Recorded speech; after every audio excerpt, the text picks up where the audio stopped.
말씀 주신 1.5도씨에 갖고 있는 어떤 숫자 이면에 감춰져 있는 정책적인 함의, 그리고 이 안에서 우리가 좀 곱씹어 봐야 되는 생각들이 있었고요. 2050년도 탄소 중립, 과연 대한민국은 어떤 책임을 져야 하는가, 어떤 선택을 해야 되는가 말씀을 주셨습니다. 형평, 책임, 역량, 뭐 이건 탄소 중립에만 국한되는 게 아니고 한국 사회 전반에, 특히 정부와 국민 모든 분들의 고려해야 될 중요한 개념인 것 같습니다. 안 해도 되는가 물으셨는데 답을 주셨네요. 반드시 해야 되는 것으로. 그렇죠? 어떤 모습일까? 저는 오늘 가장 중요한 내용은 이 미래에 대해서 좀 선찰할 수 있는 기회였던 것 같아요. 이게 좀 그려볼 수 있었던 거. 우리가 자꾸 이제 생각이 텍스트가 아니고 컨텍스트로 가야 되는 것 같아요. 자꾸 이렇게 이런 일이 일어나면 무슨 일이 또 일어날까 연쇄적으로 자꾸 곱씹어보고, 그러니까 수기한다고 그러는데, 이제 국민분들이나 정부 정책을 만드시는 분들의 쌍방향 대칭적인 수기가 필요한 어떤 질문을 주셨고요. 저는 이게 제일 좋네요. 지금 무엇을 해야 되는가. 아무래도 우리가 미래 얘기하더라도 당장에 지금 뭘 해야 되는지에 대한 명료한 선택이 있어야 된다.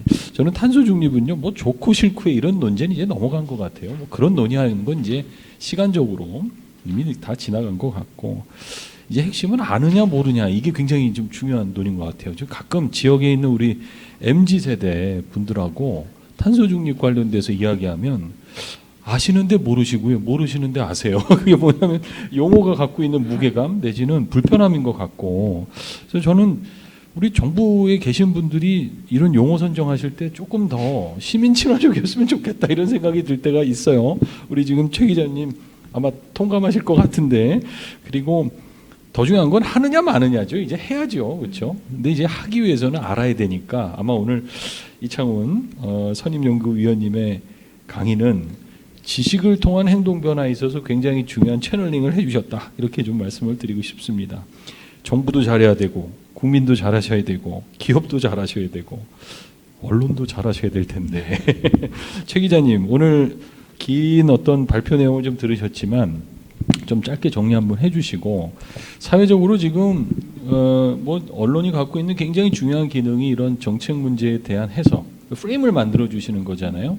가끔은 그게 너무 정치적인 편향성으로 좀 국민분들이 어려워하실 때도 있다 이거죠. 왜냐하면 어느 쪽에서 얘기하는 건 분명히 좀 기울어져 있지 않을까, 뭐 이런 생각만 갖고 있지 않을까라고 하는 좀 우려가 있는데, 오늘 좀 그런 틀을 좀 벗어나서, 자, 저널리스트로서 지금 탄소 중립에 대해서 우리 국민분들이 이창훈 박사님의 내용을 통해서 좀 다시 고민해 봤으면 하는 부분들, 절대 간과해서는 안 되는 부분과 함께 좀 도전적인 메시지를 좀 주시면 좋겠습니다. 말씀 부탁드리겠습니다. 네, 박사님께서 굉장히 좋은 말씀을 많이 해주셔서 저도 공부하는 마음으로 들었는데요. 저는 이제 1년 6개월 정도 기후변화 이슈를 취재를 하고 있는데, 한국의 기후위기 대응 역사를 기록한다는 굉장히 무거운 마음으로 하루하루 살고 있습니다. 이제 쉽지 않은 길을 걸어가야 할 것이다, 이런 말씀을 하신 걸로 아주 간단하게 요약을 할 수 있는데요.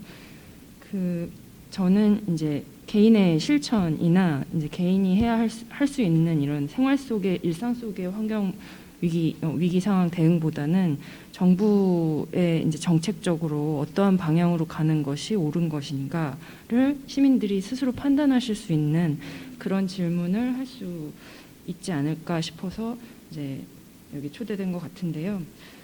일단 저희 기자들한테 질문이 종종 옵니다. 아무래도 이제 저희가 중간 이제 시민들과 정부를 잇는 그런 역할을 하고 있기 때문인데요. 그런 질문들을 좀 고려하면서 저도 박사님께 질문을 드릴 수 있을 것 같아요. 아까 발표하실 때도 1.5도의 의미부터 설명을 하셨는데요. 사실 과학자분들이나 이제 이런 기후변화를 취재하는 사람들에게는 1.5도의 의미가 굉장히 크죠. 근데 일반 시민분들은 그런 질문들을 종종 하시더라고요. 1.5도가 넘으면 도대체 어떻게 되는 건가, 우리 삶이. 그러니까 뭐 어떤 책에서는 인간이 다 멸종한다고도 하는데, 그건 또 과도한 우려다라는 말도 있는 것 같고요. 보통 언론에서는 이제 마지노선을 기후위기 대응의 마지노선이라고 표현을 하는데요. 박사님께서는 비용 효과를 생각할 때 굉장히 중요한 기준이 된다라고 어떤 시사점을 주셨습니다. 일반 시민들은 어떻게 이해하면 좋을지 한번 설명해 주시면 좋을 것 같습니다. 네, 감사합니다. 1.5도가 갖는 의미 저도 궁금하네요, 박사님. 1.5도가 넘으면 무슨 일이 일어날까요? 1.5도가 넘으면은 안 좋은 일이 일어나는데, 근데 그게 아까 말씀드렸듯이 우리가 통상적으로 그 이제 티핑 포인트, 특이점이라고 이제 처음에는 조금 생각을 조금 했었어요. 그 온도가 얼마일까? 그러니까 이 온도를 지나가는 순간, 지구 온도가 지나가는 순간 다시 되돌아오지 못하고 오히려 온난화가 가속화되는 어떤 그런 특이점이 있으면은 정말 거기는 그 전에 우리가 멈춰야 되는 거 아닌가? 이제 그런 이제 특이점을 찾고 싶었는데 그런 특이점은 아직까지는 발견된 것 같지는 않아요. 제가 사실은 저도 경제학자라 이런 사이언스를 하지는 않지만 아직까지는 그 수준은 아닌 것 같고, 그래서 아까 제가 말씀드렸듯이 이런 어떤 그런 1.5도가 특이점이라기보다는 1.5도까지 억제했을 때 우리가 그 들어가는 여러 가지 비용들, 감축 비용들보다는 1.5도를 억제했을 때 우리가 피해를 조금 줄이는 그런 어떤 편익이 크기 때문에 우리가 1.5도로까지 낮춰야 된다. 그게 인류가 지나면은 인류가 생존을 이제 중단하는 그런 점은 일단은 아니라고 생각을 하고 있고요. 다만 그 전에 멈추는 것들이 인류의 여러 가지 복지라든지 이런 생존에 도움을 주는 그런 수준 정도라고 좀 보시면 될 것 같습니다. 뭐 적도 부근의 나라 국민들과 사실 이제 러시아 같은 기후 위기로 인해서 어떻게 보면 온난화로 오히려 온대 기후화 될 수 있는 그런 러시아 같은 나라도 있고 서로 다른 영향을 받을 건 분명한데 하지만 모두가 다 그러니까 전 지구적으로 봤을 때 그런 비용 효과적인 측면에서 중요한 티핑 포인트가 된다는 말씀이시죠. 그리고 저는 오늘 발표 들으면서 이제 그 고민도 하게 됐는데요. 아까 말씀하신 대로 저희가 이제 지난해부터 올해까지 쭉 선진국을 중심으로 2050 탄소 중립 선언이 이어졌는데요. 한국도 그 대열에 동참을 한 거고요.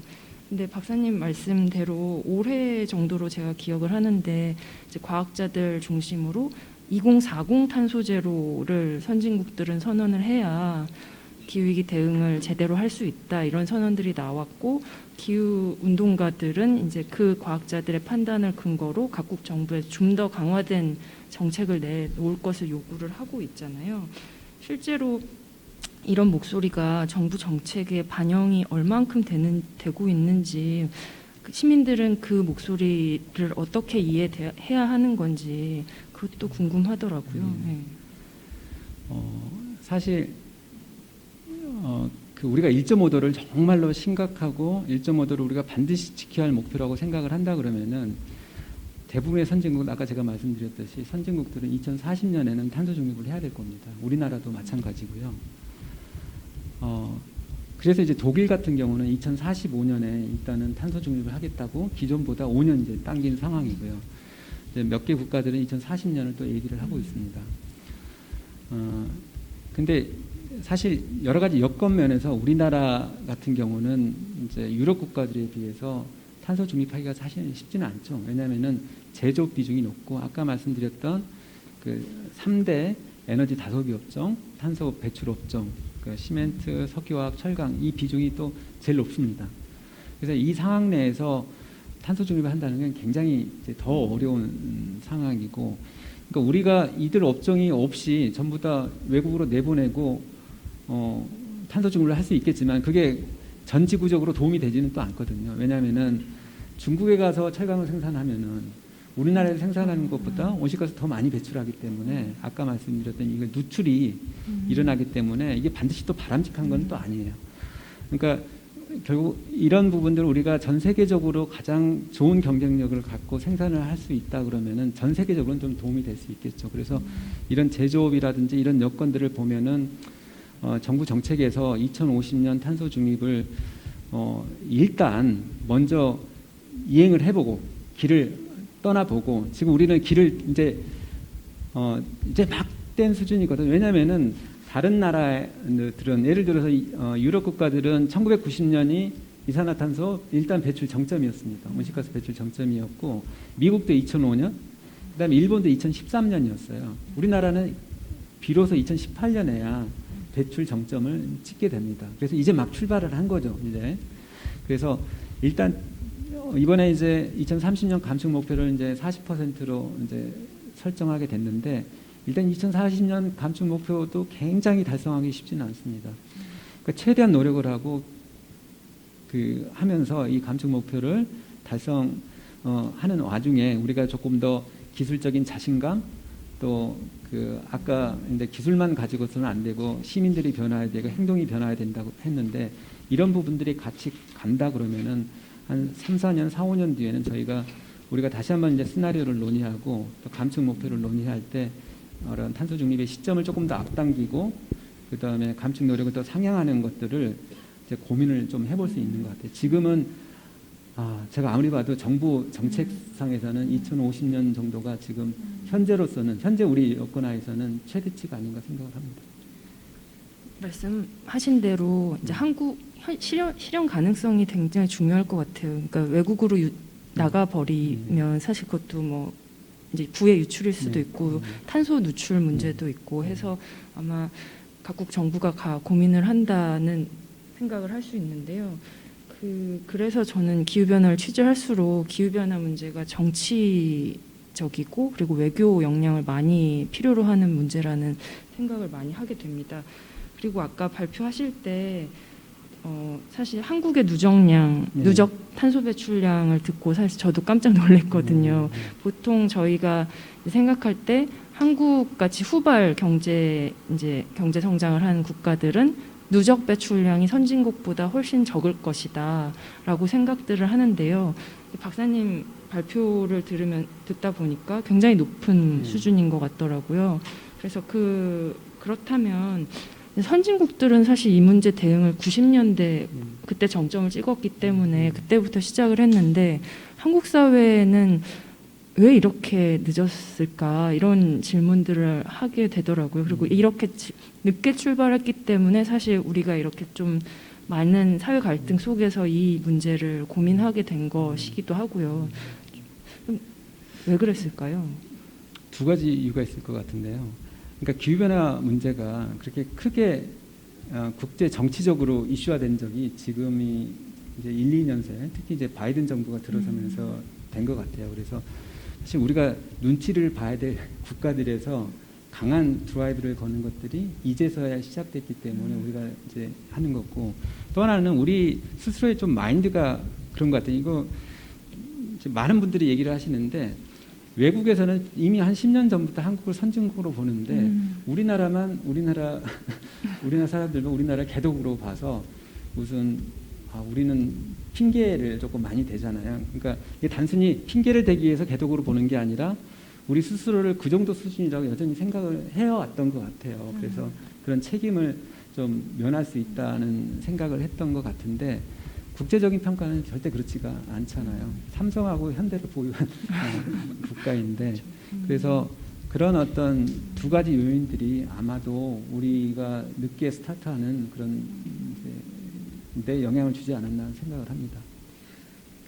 그리고 이제 아무래도 한국의 기후위기 대응이 사실 올해 굉장히 빠르게 진행되고 있잖아요. 큰 장기 이제 경로를 정하는 그런 매우 중요한 한 해를 보내고 있다고 저는 생각하는데 다음 주 초반에 이제 탄중위에서 시나리오를 2개 안 정도를 제출하신다고 말씀하셨습니다.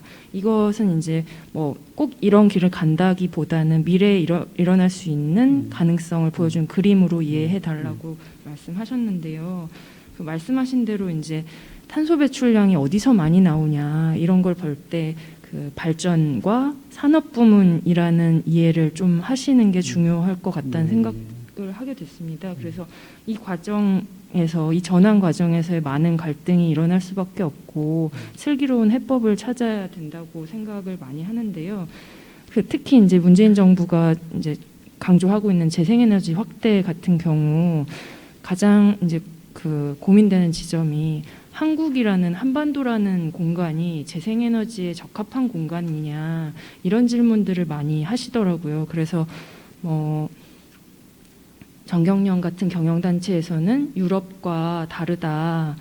뭐 이제 산간 지역이 많고 바다가 있긴 하지만 이제 유럽 같이 그런 천혜 조건이 아니기 때문에 늘릴 수 없다 이런 주장도 하고, 또 상대적으로 일본 같은 경우는 또 재생에너지를 늘리겠다는 또 발표를 한 걸 보면 한국과 비슷한 일본도 저렇게 할 수 있다라는 또 자신감을 가져야 한다는 주장도 있고요. 시민들이 좀 헷갈려 하시는 지점이 있는 것 같아요. 한국도 재생에너지가 얼마나 가능한 나라인가 이런 질문들을 하시더라고요.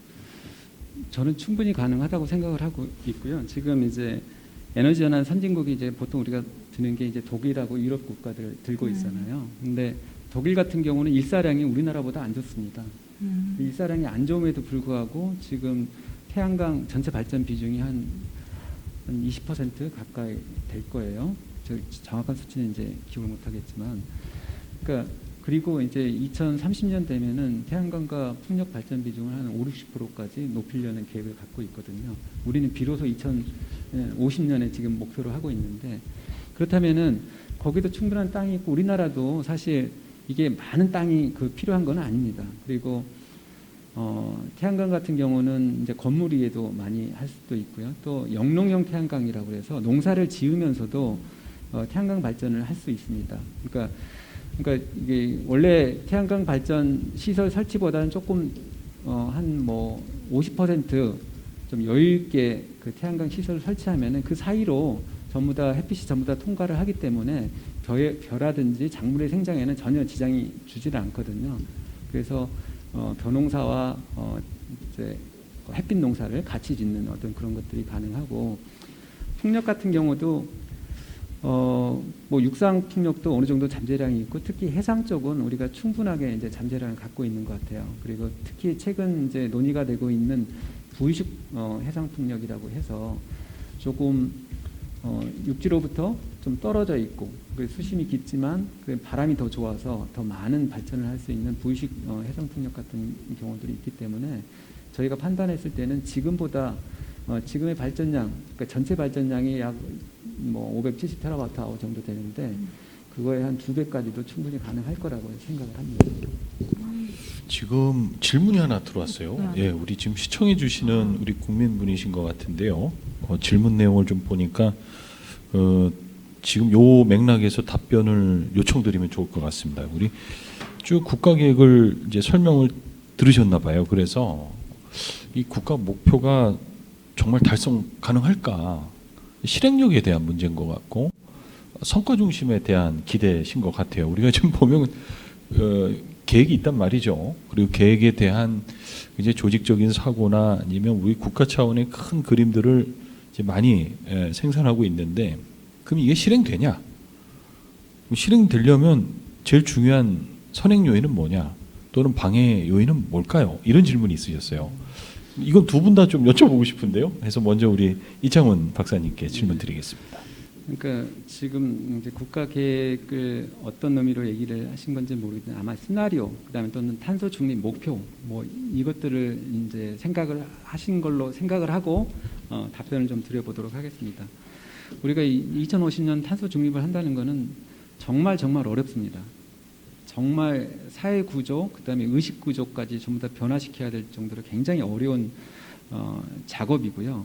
그러니까 이런 작업들을 하기 위해서 앞으로 30년 남았는데 많지는 않죠, 사실은. 이런 나갔는데 해야 될 일들을 아까 제가 마지막에 한 5개 정도, 6개 정도로 조금 요약해서 말씀을 드렸는데, 가장 중요한 거를 조금 말씀드리면은 조금 전에도 나왔지만 재생에너지 부분 같아요. 이 부분들을 우리가 확대하고 그다음에 재생에너지를 컨트롤할 수 없으면은 모든 것들이 다 이제 물거품이 될 수밖에 없는 구조고요.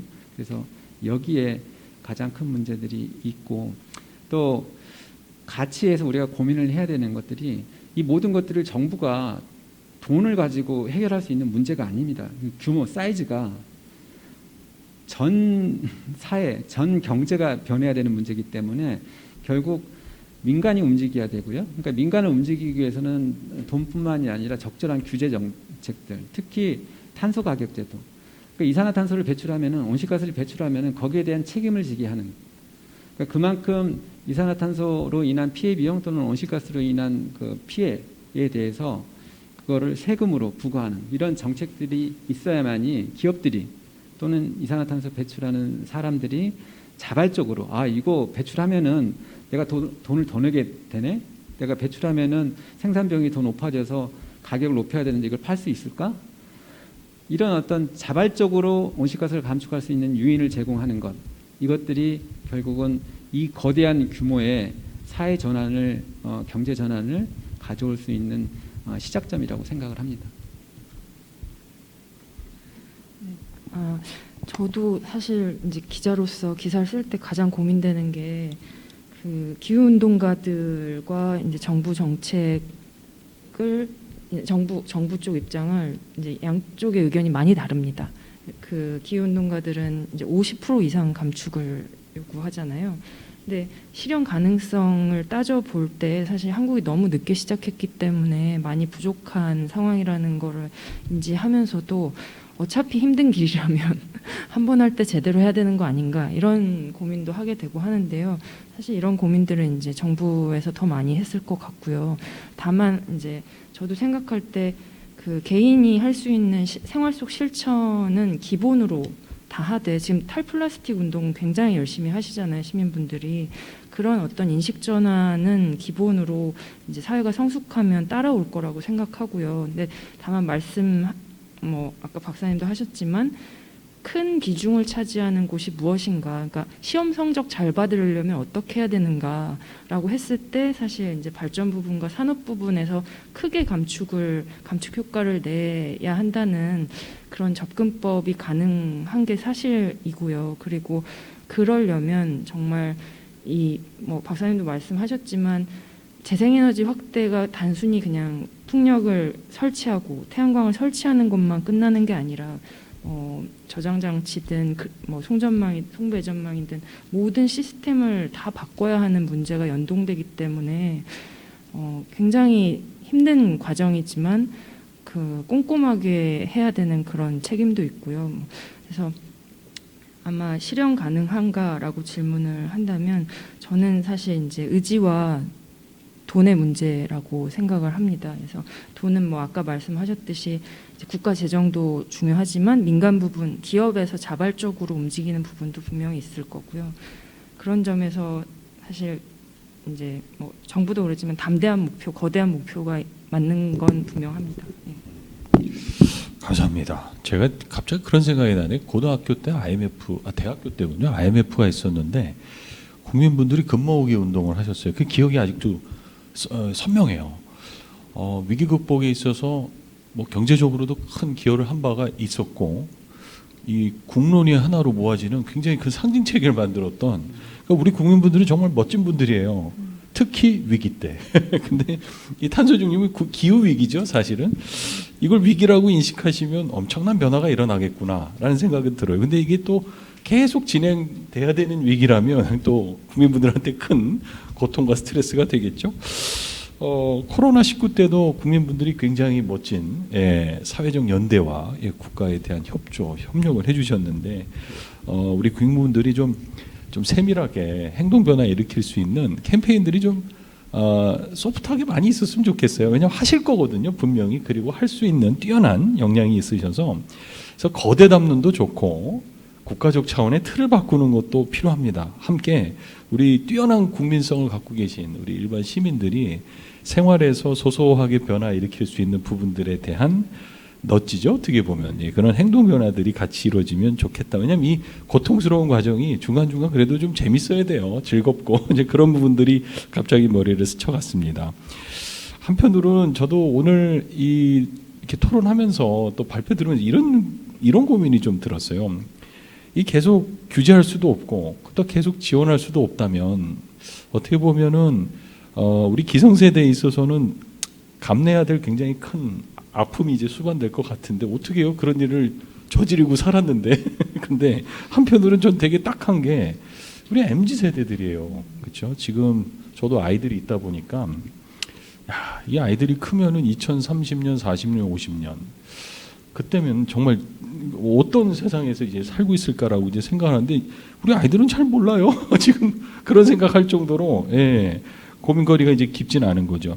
그래서 이런 고민이 있어요. 우리 특히 젊은 MZ 세대들, 젊은 여기는 이제 초등학교, 중학교, 고등학교까지 이제 포함한다면 기성세대 말고 이렇게 미래의 2030년, 50년의 주역이 될 이분들이 탄소 중립의 진짜 주역이 됐으면 좋겠다.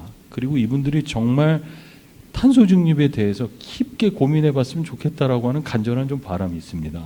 두 분에게 좀 이런 방법 또는 전략, 그래서 우리 MZ세대들이 탄소 중립의 중심이 될 수 있는 시민성을 갖기 위해선 어떤 일을 하면 좋을지 좀 질문을 드리고 싶은데 이번에는 제가 우리 최 기자님부터 좀 부탁을 드릴게요. 네, 저희 저희 신문사에서는요 지금 MZ 세대를 대상으로 한 것 같기도 하고 아닌 것 같기도 한데 그 유튜브 채널을 하고 있습니다. 이제 좀 청년들이 느끼는 기후 문제들을 이제 유튜브를 통해서 이제 한번 풀어보자 이렇게 해서 시작을 하는데요. 제가 그렇게 청년들과 좀 만나다 보니까 느끼는 게 청년들은 기본적으로 환경이라는 그러니까 한국 사회에서는 어떻게 보면 좀 소수자 영역에 가까웠던 이슈를 굉장히 크게 생각하고 있습니다. 일상적인 그 내 주변의 환경 문제를 어떻게 보면 정치 사회 문제보다 더 직접적으로 받아들이면서 크게 생각하고 있기 때문에 감히 이제 말씀드리면 환경 감수성 굉장히 높은 세대일 거라고 생각을 하고요. 다만 이제 효능감 측면에서 이런 탈플라스틱이나 이런 행동 변화에 대해서는 크게 느끼면서도 이제 정책을 어떻게 전환해야 되는가 이런 거는 어떻게 보면 조금 더 앞선 세대가 좋은 선례를 많이 보여주는 게 좋겠다라는 생각들을 해요. 그리고 MZ 세대가 나중에 이제 2030 지나서 그러면 아마 한 이제 사회 중추 그 이제 인력으로 성장을 해 있을 텐데 그때 사실 이제 만약에 지금부터 노력한 2030년까지의 노력이 좀 효과를 본다면 이분들이 좀 더 편하게 살 수 있겠죠. 근데 만약에 2030까지 좀 준비가 부족하다면 그분들이 그 직면한 그러니까 비용 효과적으로 굉장히 그러니까 이미 그 티핑 포인트를 넘어선 위험한 상황에서 더 큰 부담을 갖고 있을 거란 생각을 많이 하게 되고요. MZ 세대가 할 수 있는 어떤 대응은 지금 환경 문제에 좀 더 관심을 갖고 어떠한 대응을 해나가는 것이 중요한가 이런 뭐 지금도 이미 잘하고 있다고 저는 생각합니다. 네. 제가 우리 최 기자님 말씀 듣다 보니까 유럽의 그 탄소 중립에 굉장히 강한 그 시빅 컬처, 시민 문화를 갖고 있는 영국, 뭐 핀란드 이 두 국가 보면요, 이 지자체별로 이 MZ 세대들이나 아니면 이렇게 젊은 세대들이 환경 운동한 캠페인 사례를 갖고 이렇게 정기적으로 미팅을 하더라고요. 예, 모여서 서로 사례 발표하고 그래서 지역 간 협업을 또 많이 하는 그런 사례들을 봤습니다. 그래서 우리나라도 내년부터는 17개 좀 광역 지자체에 기후 변화 에이스들을 좀 묶어서 자기 동네에서 일어난 혁신 사례도 만들어 보고 다른 지역도 컨설팅 해주고 지식도 공유해주고 또 같이 캠페인할 수 있는 그런 시민 문화가 좀 일찌감치 이런 기후 변화 안에서 탄소 중립 안에서 있으면 좋겠다 생각이 들었고 그때는 우리 좀 최 기자님이 많이 역할을 해주셔야겠네요. 한겨레하고 그렇죠? 네, 네 박사님 부탁드리겠습니다. 굉장히 좋은데 어려운 질문이신 것 같고요. 제가 그 환경 문제를 환경으로만 풀려고 하면 잘 안 되는 것 같아요. 특히나 여러 가지 것들이 이제 복합돼 있어서 그 사회 문제, 다른 사회 문제랑 좀 연결시켜서 조금 풀어야 되지 않나 생각이 드는 게 그 OECD의 Better Life Index라는 지수가 있습니다. 그러니까 삶의 질 지수겠죠. 거기에 한 10개 인디케이터들, 지표들을 가지고 이제 통합을 해서 이제 지수화시키는데 우리나라가 OECD 회원국 한 37개국 중에서 한 29위, 30위 정도 해요. 꼴등하는 지표가 두 개가 있습니다. 하나는 환경 지표예요. 그러니까 미세먼지, 지표가 이제 꼴등하고 있고요. 또 하나 꼴등하는 게 사회적 연대 지표예요. 이거는 뭐로 측정을 하냐면은 질문을 이제 설문을 가지고 하는데 여러분들이 어려움에 처했을 때 의지할 만한 지인들이 있는가, 네트워크 있는지 여기에 대한 질문을 하는데 우리가 꼴찌예요. 있다고 대답하는. 그러니까 내가 어려울 때 믿을 만한 사람이 없는 거예요, 옆에. 그러다 보니까 믿을 게 돈밖에 없고. 그러니까 지금 우리 젊은 세대들이 여러 가지 사회적 박탈감들, 여러 가지 문제들을 같이 안고 있잖아요. 이런 상황에서 환경 문제를, 기후 문제를 고민하라 그러면 제 생각에 조금 부차적일 것 같아요. 그래서 사실 기후 문제가 해결하는 과정이 이런 사회적인 문제, 우리 연대를 다시 박탈감을 해소해주는 이런 과정하고 좀 연계되고 그 과정에서 그러니까 왜냐하면 기후라는 거는 자기가 아니라 타인에 대한 관심, 타 생물종에 대한 관심들이 전부 다 이제 결합한 것들이잖아요. 그래서 이제 그런 어떤 연대감들을 확장하는 과정들이 이제 필요하지 않나 이런 생각을 해봅니다. 네, 베럴 라이프 인덱스 OECD에서 굉장히 중요한 뭐 정부 평가 혹은 또 정부 정책의 변화를 유인하는 랭귀지죠. 일종의 통계 지표입니다. 사회적 연대와 특히 웰빙, 지속 가능한 발전 속에서 개인과 사회, 국가를 모니터링할 수 있는 뭐 1인칭, 3인칭의 어떤 시각들을 주는 굉장히 중요한 정부 자료, 통계인데요. 네, 이런 틀 안에서 생각의 전환, 또 가치의 전환, 또 행동의 전환을 일으켜 봤으면 좋겠습니다. 오늘 탄소 중립 관련돼서 오랜 기간 전문성을 발휘해 주신 학자분, 우리 이창훈 박사님, 그리고 발로 뛰시고, 그렇죠. 뭐 보니까 주말도 없으신 것 같아요. 아주 열심히 취재하시고 또 현장에서 지식을 발굴하시고 또 창조하시는 그런 업을 또 발휘해 주시고 계신 우리 언론인 최우리 기자님 모시고 탄소 중립 관련된 이야기들을 나눠봤습니다.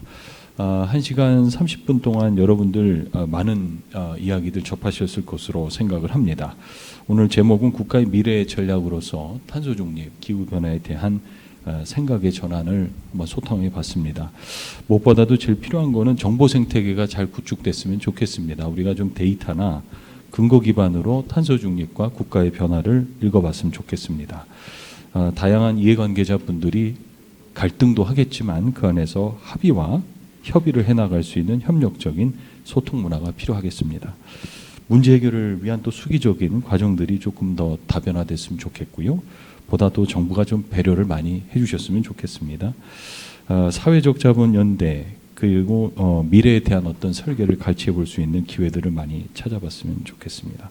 끝으로 저는 정권에 상관없이 좀 기후 변화가 지속적인 국가 아젠다가 되고 국제사회의 한국의 저력, 국격과 국익과 품격을 보여줄 수 있는 좋은 정책의 사례가 되고 국가의 근간 플랫폼이 됐으면 좋겠습니다. 오늘 1시간 반 동안 참여해 주신 모든 분들에게 감사의 말씀을 드리겠습니다. 끝으로 우리 최우리 기자님, 이창훈 박사님 두 분의 발표와 토론에 깊이 감사의 말씀을 드리겠습니다. 이상으로 마치겠습니다. 안녕히 계십시오.